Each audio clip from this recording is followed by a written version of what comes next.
खोजी टीवी के मुअज़्ज़िज़ दोस्तों, पीडीएम मुजाहिरीन सुप्रीम कोर्ट में दाखिल होने की कोशिश कर रहे हैं, बल्कि यूं कहना ज्यादा मुनासिब होगा कि डंडा बरदार तालिबान अदालत में दाखिल हो चुके हैं। हर रुकावट को तोड़कर आगे बढ़ते हुए मुजाहिरीन को किसी किस्म की मज़ाहमत का सामना नहीं है। ये तमाम तर खदशात पहले से ही जाहिर किए जा रहे थे। ऐसा लग रहा है कि आज सुप्रीम कोर्ट पर हमले का दिन है। जो काम बरसों पहले इन्हीं करप्ट लोगों ने किया था, अब एक बार फिर ये वही दिन दोहराने की कोशिश कर रहे हैं। दफा 144 की खिलाफ वर्जी हो रही है। न लाठीचार्ज, न पुलिस नजर आई, न FC, न दहशत गर्दी का कोई मुकदमा बना, कोई वजीर सामने नहीं आया, कुछ भी नहीं हुआ। इस्लामाबाद पुलिस बड़े तहम्मुल से ट्वीट कर रही है कि मुजाहिरीन रेड जोन में दाखिल हो गए हैं, लेकिन ताहाल तमाम सूरत हाल पुरअमन है। वफाकी वजीर राना सनाउल्लाह पहले ही बता चुके हैं कि आज के एहतजाज के लिए इंटेलिजेंस रिपोर्ट अच्छी नहीं है, लेकिन फिर भी हुकूमत सहूलतकार बनी हुई है। आज की इस वीडियो में हम आपको हुकूमत की दोगली पॉलिसी और पीडीएम के सुप्रीम कोर्ट पर चढ़ाई का अहवाल बताएंगे। मुअज़्ज़िज़ दोस्तों, ये मुल्क एक ऐसा लतीफा बन चुका है जिस पर सिर्फ रोया ही जा सकता है। अब तक शरपसंद अनासिर को लाकर जो तखरीब कारी की गई, फौज तलब की गई, रेंजर्स आई, लेकिन आज कोई भी नहीं आया। पीडीएम के मुजाहिरीन मुसलसल अदालत पर चढ़ाई कर रहे हैं, कोई पूछने वाला नहीं है। पुलिस खुद कह रही है कि मुजाहिरीन जबरदस्ती रेड जोन में दाखिल हो चुके हैं, लेकिन हालात अब भी पुरअमन है।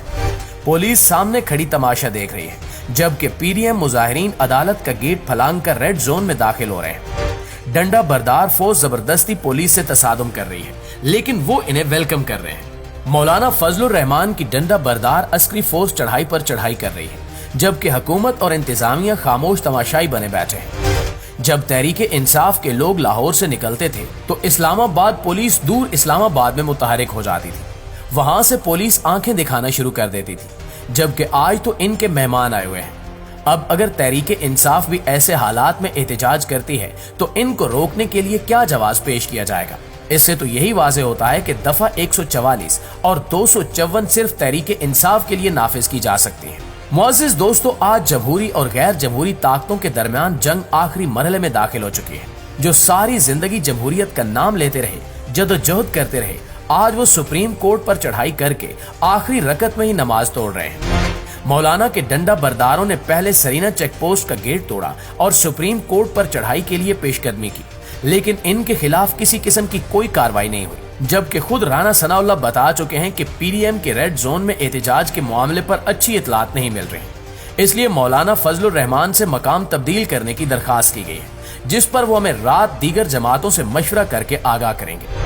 हमें अंदेशा है कि ये एहतजाज अगर शराय दस्तूर या रेड जोन में हुआ तो इंतजामिया ने बताया है कि इसको कंट्रोल करना काफी मुश्किल काम होगा, लेकिन यहाँ जमीनी हकायक बिल्कुल अलग है। दफा 144 की वजह से पीटीआई को पुरअमन एहतजाज की इजाजत नहीं दी गई, लेकिन पीडीएम को सुप्रीम कोर्ट पर हमला करने की सहूलत मिल रही है, जो आइन के मुताबिक 90 दिन में इंतखाबात के अहम केस की समाअत कर रही है। इस वक्त सुप्रीम कोर्ट में अहम तरीन केस की समाअत हो रही है, जबकि मुमकिन तौहीन अदालत और बाजमात नाअहलियों से बचने के लिए ये सुप्रीम कोर्ट पर हमला आवर हो रहे हैं, ताकि अदालत को दबाव में लाया जा सके। हुकूमत ने पहले खुद कहा था कि धरने में कोई बदनज़मी नहीं होगी, लेकिन आप ये जानकर हैरान रह जाएंगे कि ये धरना ही बदनज़मी और गैर आईनी पर मुश्तमिल है। आइन के मुताबिक आप अदलिया के खिलाफ सुप्रीम कोर्ट के इर्द गिर्द धरना नहीं दे सकते, जबकि इन्होंने आइन तोड़ते हुए धरने की शुरुआत ही बदनज़मी से कर दी है।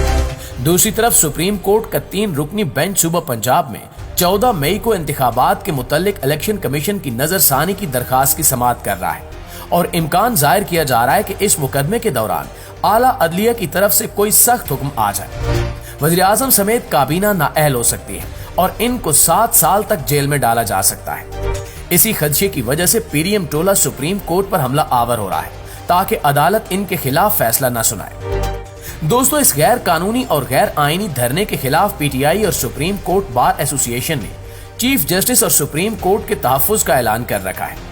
जमीयत उलमाए इस्लाम के मरकजी रहनुमा मुफ्ती अबरार ने इंकिशाफ किया है कि एक बात तय है कि जैसा मौलाना फजलुर रहमान ने ऐलान किया है कि ये एहतजाज अपने मकासद पूरे करने के बाद ही खत्म होगा। इनके मकासद क्या हैं ये हम सब जानते हैं।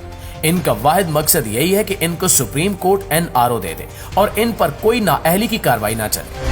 ये इतनी घटिया सियासत कर रहे हैं कि बराह रास्त चीफ जस्टिस से इस्तीफा चाहते हैं, ताकि इनका चहीता चीफ जस्टिस आए और इनको हर तरह का रिलीफ मिल जाए। बदकिस्मती से पाकिस्तान की सियासत में कोई असूल नहीं है, इसलिए इसके बारे में कोई पेशगोई भी नहीं की जा सकती। पूरी दुनिया सोच रही थी कि इस हफ्ते ये मामलात हल हो जाएंगे तो पाकिस्तान सुख का सांस ले सकेगा, लेकिन इस हफ्ते होने वाले वाकयात मसले की हल की तरफ नहीं बल्कि क्राइसिस के बढ़ने की तरफ इशारा दे रहे हैं। कितनी अजीब बात है कि बरसे इक्तिदार जमात एहतजाज कर रही है और खुद कानून तोड़ रही है। इससे गैर यकीनी सूरत हाल पैदा होगी और मजीद बढ़ेगी। ये सियासतदान आपस में लड़ रहे हैं और अभी लड़ लड़ के थके नहीं हैं। मसले का हल तभी निकलेगा जब ये लड़ लड़कर थक जाएंगे। इस वक्त दोनों तरफ की सियासी जमातें और अदलिया इस नहज पर पहुंच चुके हैं कि वो एक दूसरे को बर्दाश्त करने को तैयार नहीं है, जबकि हमारा मुल्क डूब रहा है, मईशत तबाह हो रही है, हमारे हाथ सिर्फ तबाही के सिवा कुछ नहीं आ रहा। ये सियासतदान सिर्फ अपने जाती मुफाद के लिए पाकिस्तानी अवाम को इस्तेमाल कर रहे हैं और मुल्क का बेड़ा गर्क कर रहे हैं। नाज़रीन, हमारे मुताबिक इन लड़ाइयों से कुछ नहीं होना, मुल्क को हल की तरफ जाना चाहिए। ये सारी सियासी जमातें खुद को बचा रही हैं। हमारे मुताबिक तमाम सियासी नुमाइंदे मिल बैठे और इस सूरत हाल से निकलने के लिए बामी रजामंदी से नुकात तय कर ले, या फिर स्टैब्लिशमेंट सबको बिठाए। लेकिन मसला ये है कि इस वक्त स्टैब्लिशमेंट को भी एक फरीक समझा जा रहा है, जबकि दूसरा फरीक इसे आड़े हाथों ले रहा है, जो नेक शगुन हरगिज नहीं है। एक तरफ इनकी जाती सियासत है तो दूसरी तरफ इस मुल्क की सलामती, इस्तेहकाम और बका का सवाल है। हुकूमत और इंतजामिया मिल बांट कर खुद कानून तय करते हैं और फिर खुद इसी की खिलाफ वर्जियां करते हैं। बहरहाल, हालात जैसे भी हों, हमारी इतलात के मुताबिक चीफ जस्टिस वज़ीर-ए-आज़म या किसी दूसरी बड़ी शख्सियत को तौहीन अदालत पर नाअहल करने के लिए तैयार बैठे हैं, लेकिन पीडीएम ने दबाव डाला हुआ है कि ऐसा ना किया जाए। आज जब समाअत शुरू हुई तो तब भी चीफ जस्टिस ने इंकिशाफ किया कि इदारों को सीरियस थ्रेट्स हैं, बाहर क्या कुछ हो रहा है, आइन पर अमल दरामद जरूरी है, लेकिन ऐसे हालात में ये सब कैसे हो सकता है। चीफ जस्टिस के इन रिमार्क से यही साबित होता है कि चीफ जस्टिस ने असलहा और डंडा बरदार जत्थों का दबाव कबूल कर लिया है और अपनी जान बचाने के लिए वो कोशिश कर रहे हैं कि कोई ऐसा फैसला न सुनाया जाए जिससे इनकी फैमिली और इनकी अपनी जान को खतरा लाक हो। उम्मीद तो यही है कि आईन और कानून के मुताबिक सबकी नाअहलियां होंगी, लेकिन अगर सूरत हाल यही रही तो ऐन मुमकिन है कि कोई दरमियानी राह निकाल ली जाए और इन करप्ट तरीन अनासिर को एक बार फिर से रिलीफ दे दिया जाए। आखिर में हस्ब रिवायत दुआ है कि अल्लाह ताला इस मुल्क पाकिस्तान और पाकिस्तानी अवाम का हामी और नासिर हो। आमीन सुमा आमीन। पाकिस्तान जिंदाबाद।